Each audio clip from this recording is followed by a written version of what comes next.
Moadim Simcha Rabotai, we're continuing with Mishna Yomi Masechet Kilayim. We're up to Perek Vav, Mishnah Daled. Yesterday's Mishnah ended with the case of a person who trained a grapevine on a barren, non-fruit-bearing tree. In that case, since the tree serves the grapevine, the owner considers it secondary to the grapevine. Therefore, the barren tree has the status of the grapevine, and you would not be allowed to plant other seeds even under the part of the tree where the grapevine did not yet grow, since it's all considered a grapevine. The Mishnah now is going to discuss a case of a person who trains a grapevine on a fruit-bearing tree.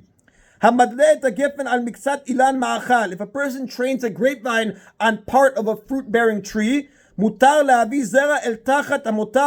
are allowed to plant seed beneath the rest of the tree where the vines have not yet reached, because as a fruit-bearing tree, the tree serves a purpose on its own, a useful purpose. Therefore, unlike the barren tree in yesterday's Mishnah, the owner does not consider it secondary to the grapevine. Therefore, while it's asur to plant other species beneath the parts of the tree where the vine has spread, there is no issue of planting other species beneath the rest of the tree where the vine has not yet reached.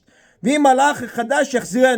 if the vine then grew further onto the part of the tree that is over those seeds, he must turn the vine back to where it was originally, so it should not overhang the others. It should not overhang the other seeds. And the Mefarshim explain, once he turned back the vine, he can even plant the area that had been under the overhanging vines further. And we're not concerned that the vine will again spread out and overhang the other species. That is how if you look at the Rav, how the Rav and the other Mefarshim explain it.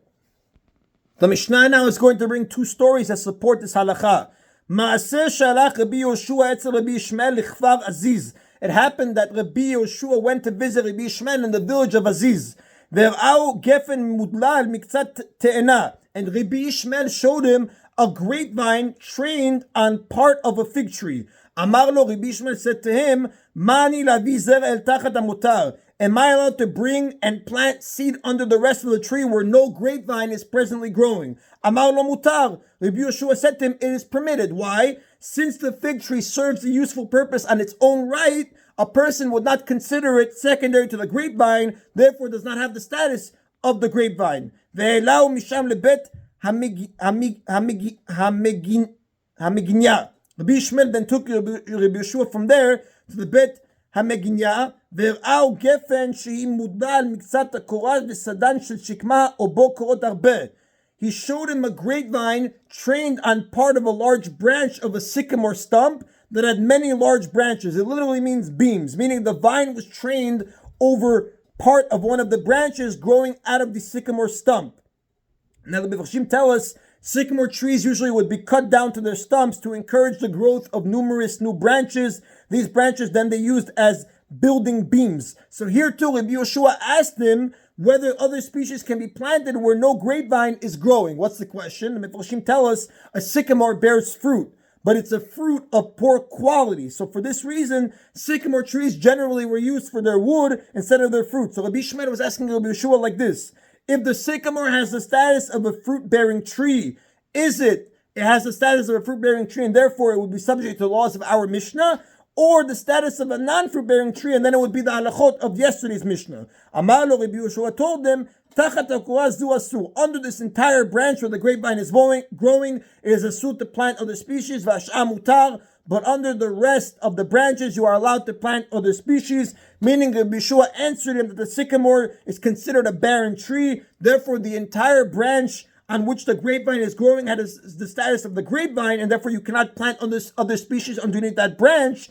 But however, the sycamore's branches are especially, and the Mefarshim tell us, since the sycamore's branches are especially large and significant, each branch is considered a tree in its own right, and therefore you would be allowed to plant other species under the other branches where no grapevine is growing. That's the difference of a sycamore from other barren trees that we spoke about in the Mishnah, that since its branches are large and significant, each one would be considered a tree in its own right.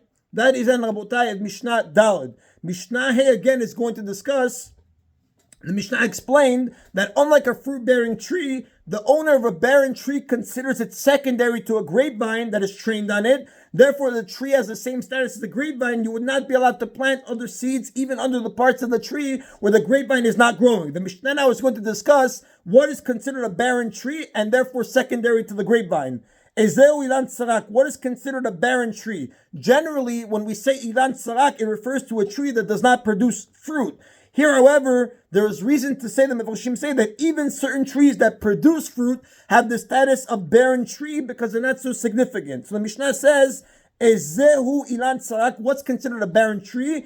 Kol she'eno oseh perot. Any tree that does not produce fruit. Meaning, only these kinds of trees are so insignificant that they are given the status of the vines that they support. Therefore, according to the first opinion, as long as a tree produces fruit, it's considered a fruit tree, and you would be allowed to plant under seed under the parts of the tree where no grapevine is growing. Now, Rabbi Meir says, Hakol ilan sarak, all trees, even those that produce fruit, are considered barren trees, chutz min hazayit v'atena, except for the olive tree and the fig tree. And the Mefarshim explain, according to Rabbi Meir, all trees, even fruit-bearing trees, except for olive trees and fig trees, are less important than grapevines. Therefore, once a person trains a grapevine on such a tree, the owner viewed this tree as a secondary to the grapevine. Therefore, you would not be allowed to plant any other seed under any tree, whether it's fruit-bearing or not, on which a grapevine obviously is trained, even if the grapevine did not yet reach that part of the tree. The only exception would be olive trees and fig trees, which in the Mefarshim say are very valuable. And the next Tana, Rabbi Yossi Omer, Kol she'en kamo notin tzadot shlemot. Any type of tree that is not planted to cover entire fields, harei zidan sarak, that's considered a barren tree. Rabbi Yossi holds that even fruit trees are not viewed as important unless unless people grow entire orchards of such trees. Therefore, if a grapevine is trained on a type of tree that's not planted usually in entire fields, the owner would see the tree as secondary to the grapevine, therefore it would have the same status as the grapevine, and you would not be allowed to plant beneath it at all, even on parts where the vine did not yet reach. Only a tree that's so valuable that entire orchards of such trees are planted, they remain significant even if grapevines are trained on it. And if a grapevine is trained on such a tree, you would be allowed to plant beneath the rest of the tree where the grapevines had not yet reached. And the Rav tells us, V'alacha ketanakama, the halacha is like the Tanakama, Di'ilan she'en oseh perot hu dibati legabe gefen. When we say a barren tree, we literally mean a tree that does not produce any fruit at all. Any other tree that produces fruit, you would be allowed to plant other seeds under the parts of the tree where there is no grapevine growing on it. That is the end of today's Mishna Yomi, Rabotai. Baruch Adonai Leolam. Amen v'amen.